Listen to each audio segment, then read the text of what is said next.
Past few games already. Our referees for this ball game, by the way, Jay Castroverde, Hanric Damicog, Karina Martin, and fourth referee is Efren Aganan. A surprise start here for Redel Fabro para dito sa Abra Weavers, as immediately Dave Ildefonso going to the long range here to start the game for the so much to their side. They quickly run off fast breaks when they secure those rebounds.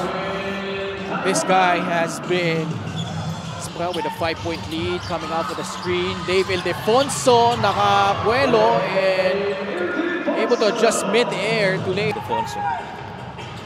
Marwin Taiwan settles for a free and it's money. That right wing three. Asking for a clear out. Gio Chu, nice pass to a streaking Raven Gonzalez for 2 more points. Raven of shots have not been so good for the Ramsat Masters to start this quarter. Serrano puts it up, puts it in from downtown. And trying to make a shot at them. The defense has really tightened up para dito sa Weavers. And Abra continues to pile in the point. Na hindi nagbabago yung effort nitong Abra Weavers. Walang relax. It feels like they're the ones, trying to chase a deficit. Finally, after 11 tries, field goal made. Ablaza. That's the shot. Can't hit the free. Apinan getting the offensive rebound, lays it in for 2 points. I like that Apinan went in straight to try and finish it. He had Jong Baloria the other end, didn't wait for that. Nice block. Sent back to the friend zone by Sed Ablaza. So by 20 points, but still a lot of time left. But Batino just continues to pile up the points, 27-5. Offense and defense. Slip. They don't even have a shot right there. Mark Cruz sa loob. Gets 2 points. Such a good fight.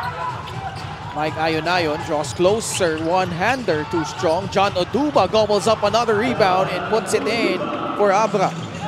Pinigay kay Mark Cruz. CJ Isit now.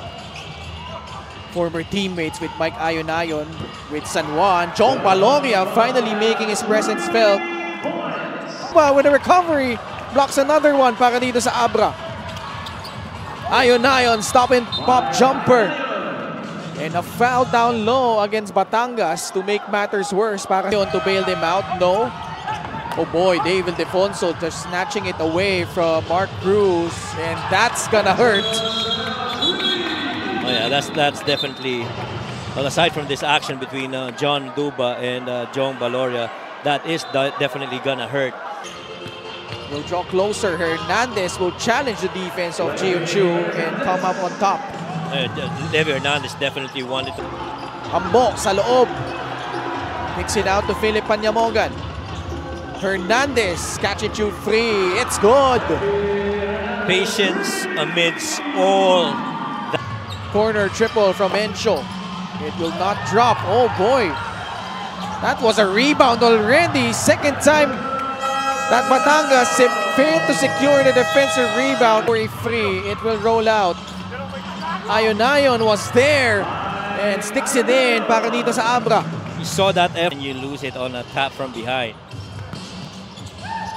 Gonzalez, that signature one-hander will drop. That's where Dave Ildefonso, he is gone and will just lay it up and in for a 7-point. For the Abra Weavers on the other end. Importante drives left, nice pass inside to John Ambuluto. Able to draw that secondary defender to try and stop King Importante. Lead. Mark Cruz gives it up to Levi Hernandez. Levi, one-hander, will drop. That's the second time in this game we've seen that post-split at each other at the moment.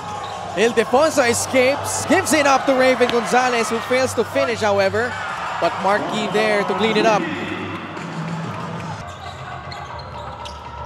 Again, Gonzalez finding the crease in the defense, able to cut inside for 2 more points. Levi Hernandez, Mintis, Donoche sa loob, getting the offensive rebound and the putback, but Mark Cruz is down. Oh. Holding on to his right eye with a steal. Gives it out to Ablaza. Back to Olayon. Floats it up and in. How about Mark Olayon?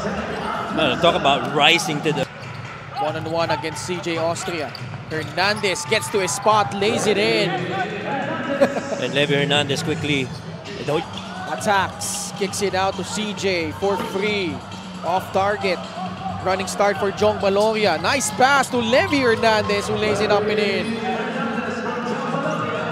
second free as... Things no, na masakit din eh. At least 7 points na na-score ng Abra have come on failed. Oh man. Ngayon, gawin mo ng 10 puntos on failed completed defensive. Ayun, knocking down that three off a baseline out of bounds. Levy airballs the free. Austria is ahead using his offhand to finish off that fast break. Mark Olayon off the glass. It will roll out. Aplaza there, just relentless on that offensive board. This one against the Abra Weavers. Nice pass. Aplaza, 2 more points underneath. And again, Jong Baloria making the... Ildefonso, binabantayan ni Jong Baloria. He's gonna attack this. He feels he's got a mismatch.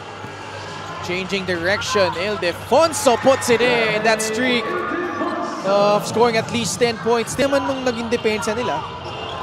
But they just failed to score points. And that time, Enzo Serrano laying it in, 64-38. Ayun na, 46 points lang sila noon. Yung shot making ang naging challenge sa kanila. Oo. Free, versus free. And this guy has been lights out from beyond the arc. And this has been the problem for Batangas against the elite teams. Quezon, and then here against Abra, Levy Hernandez with a putback. And also, if you recall, against Mapaba mo ng ganyang puntos lang itong Abra Weavers. Napalaking bagay na yan. Levy forcing the issue, gets 2 points plus a foul. 17 markers for Levy Hernandez. Shots, just couldn't hit it. And this performance by Levy Hernandez, right now is 1 out of 7 from 3, is coming off a 4 out of 8 3-point shooting. Steal here, Ochea gives it up to Olayon. The pass to Hernandez, laying it in with his left hand. Hernandez with 20 points. Most of their main guys still in there, led by Levy Hernandez, who will rise up and drill in that jumper. 22 points for Sniper de Mexico. He's down. Time winding down here para sa Batangas City. J.O. Chu will slam it down with 2 hands. Nice pass from Wilkin Lee. Boy, they've been... Down to Redel Fabro. Skip pass to CJ Isit for free. Lead down to 16, but only 74 seconds remaining. They try to gain more possessions. Wilkin Lee, J.O. Chu again. Hard foul given up. And he gets it. J.O. Chu. J.O. Chu really just being in, to try and get to number 2. So yung race for that number 2 spot is gonna be very intriguing for those teams. But man, they've shown that even with a rare off night from Dave Ildefonso, I mean, the other guys are a force to be reckoned with para dito sa Abra Solid North Weavers. 74-58 and Abra improves to 24-1.